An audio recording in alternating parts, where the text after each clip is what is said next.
नमस्कार दोस्तों, आप सबका स्वागत है हमारे चैनल एस्ट्रोवर्ड में। अगर आपने हमारे चैनल को अब तक सब्सक्राइब नहीं किया है तो अभी सब्सक्राइब करें। दोस्तों, सबसे पहले आप इस वीडियो को लाइक कर दीजिए, क्योंकि बाद में आप लाइक करना भूल जाते हैं। तो प्लीज़ इस वीडियो को टक से लाइक कर दें, और लाइक करने में आपका कुछ नहीं जाएगा, तो प्लीज़ लाइक कर दें। तो चलिए शुरू करते हैं आज का वीडियो। पूजा के समय कुछ लोगों को नींद या उबासी आती है, तो किसी को पूजा करते समय आंखों में आंसू आना, छींक आना या बुरे विचार आना ऐसे होता है। इनका कारण क्या है? दोस्तों, सच्चे मन पर निष्काम भाव से किए गई पूजा सदैव स्वीकार होती है। ये हमारे धार्मिक ग्रंथों और कुरानों में भी बताया गया है। जब करते समय पूरे विधि विधान का ध्यान रखना बहुत जरूरी होता है। अगर हमारे नियंत्रण के अतिरिक्त पूजा पाठ या ध्यान जप करते समय हमसे कुछ ऐसे कार्य होते हैं, जैसे कि उबासी, नींद आना, रोना या छींक आना, तो इनका अर्थ विपरीत आना किया जाता है। दोस्तों, ध्यान और पूजा पाठ करने से हमारे मन में एक अजीब सी शांति की अनुभूति होती है ना। ऐसे में ध्यान और पूजा मन की अशांति को दूर करने के लिए करते हैं। आपको यह जानना अति आवश्यक है कि पूजा पाठ करते समय आपकी आंखों से आंसू निकल आए तो आपको ईश्वर की दिव्य शक्ति को एक संकेत दे रही होती है।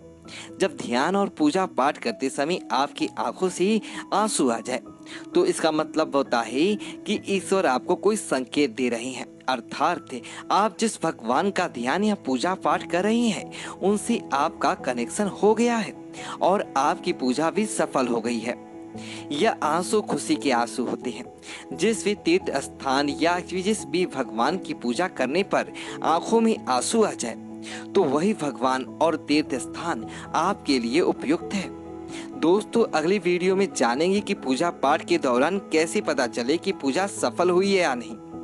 इस वीडियो में हम बात कर रहे हैं कि टूट फूट के रोना आना, यानी उदासी के आंसू का पूजा पाठ के दौरान, नींद और उबासी और गलत विचार पूजा पाठ के समय आने का मतलब और उसके उपाय। बहुत से लोग ऐसी अवस्था में महसूस करते हैं कि यही वह समय होता है जब आप अपने अंदर से रोने का भाव बाहर की ओर ले आती हैं और आंखों में आंसू आने लगती है। इसके यह कारण हो सकते हैं: पहला, नकारात्मक; दूसरा, पूजा के फलस्वरूप हृदय की आंतरिक सफाई; और तीसरा, हृदय के केंद्र में छुपे ऐसे विचार जो आप सामने नहीं लाना चाहते, जिसके प्रगतिकरण से आपको दुख की अनुभूति होती है।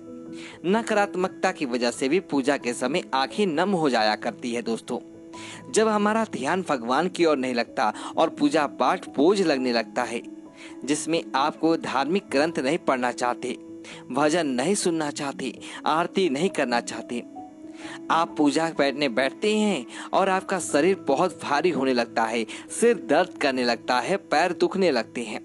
यदि ऐसे लक्षण आपको महसूस होते हैं तो आपको समझ लेना चाहिए कि नेगेटिव एनर्जी आपके साथ में है। ऐसे व्यक्ति जो नकारात्मक लक्षण रखते हैं और पूजा उन्हें भार जैसी लगने लगती हो तो उन्हें सुनने की प्रतिक्रिया अपनानी चाहिए, जैसे कि टीवी या यूट्यूब पर भक्ति प्रवचन कार्यक्रम सुने, धार्मिक आरती या भजन सुने। ध्वनि के माध्यम से आपके शरीर की क्लीनिंग होने लगेगी और आप आध्यात्मिक शक्ति भी होगी। वैसे दूसरी तरफ ज्यादा उबासी लेने से आंखों में आंसू भी आने लगती है। उबासी लेते वक्त आंखों में आंसू आने के कारण हमारे दोनों आईब्रो के बीच में एक ग्लैंड होता है जो आंसू निकालने के लिए जिम्मेदार होता है, और ज्यादा उबासी लेते वक्त ज्यादा मात्रा में आंखों से आंसू निकलने लगते हैं। क्यों आती है ज्यादा उबासी? अधिक थकान, नींद की कमी के कारण उबासी आने लगती है, लेकिन उबासी आने के कारण बता पाना इतना आसान भी नहीं है। पूरे भक्ति भाव के साथ जब भगवान की आरती या पूजा आदि करते हैं तो उबासी आने लग जाती है। वैज्ञानिकों के अनुसार दिमाग का तापमान कम करने के लिए उबासी आती है। उबासी लेने से फेफड़ों में ज्यादा हवा भरने के कारण रक्त के तापमान में कमी आती है। यह रक्त दिमाग की तरफ जाकर दिमाग के तापमान को कम करता है। दिमाग जितना ठंडा रहता है उतने ही बेहतर तरीके से काम करता है। लेकिन उबासी लेना आलसी की निशानी होती है। जो मनुष्य सुबह उठने के बाद भी उबासी लेता रहता है या नींद की अवस्था में रहता है, उसे भगवान की पूजा अर्चना करने की मनाही है।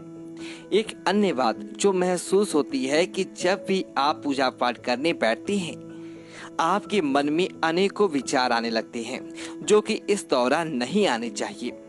ऐसा इसलिए होता है, हमारे आसपास के दायरे में कुछ ऐसी निगेटिव एनर्जी होती है जो हमें पूजा पाठ नहीं करने देती, जिससे हमारी आत्मा की शुद्धि नहीं हो पाती है।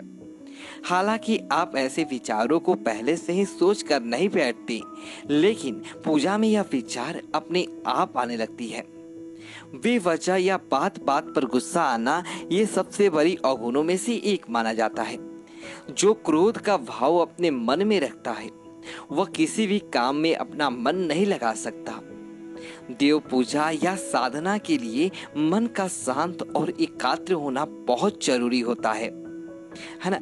अशांत मन से किया गया पूजा या जप कभी भी फल नहीं देती।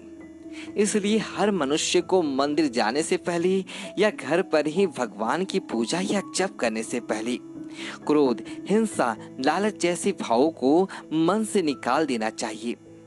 ऐसी परेशानी से बचने के लिए सबसे पहले आपको अपने घर की शुद्धि करनी चाहिए, जिसमें आप थोड़ा सा कपूर लेकर घर में जलाएं और जलते हुए कपूर पर 2 लौंग डाल दें। दिन में एक बार यह क्रिया जरूर करनी चाहिए, समय चाहे कोई भी हो। इससे आपके घर की नेगेटिविटी दूर होने लगती है और आपके आसपास सकारात्मक माहौल बनने लगेगा और आप में भी पॉजिटिव एनर्जी खुद से आने लगेगी। पौराणिक मान्यताओं के अनुसार देवी देवताओं का जप करते समय भक्त को अपनी छींक या खांसी पर नियंत्रण रखना चाहिए। भगवान का ध्यान करते समय छींकने से मुंह अपवित्र हो जाता है और अपवित्र मुंह से भगवान का नाम लेना वर्जित माना जाता है। इसमें से कोई संदेह नहीं है कि छींक आना या खांसी आना एक प्राकृतिक क्रिया है। इसे रोकना या रोक सकना कई बार नामुमकिन हो जाता है। यदि जप करने के दौरान ऐसे हो तो छींकने या खांसने के तुरंत बाद हाथ मुंह धोकर पवित्र हो जाना चाहिए और उसके बाद ही जप दोबारा शुरू करना चाहिए। दोस्तों, यदि आपको यह वीडियो अच्छी लगे तो वीडियो को लाइक करें और कमेंट बॉक्स में ओम नमः शिवाय लिखें और हमारे चैनल को सब्सक्राइब करें। धन्यवाद दोस्तों।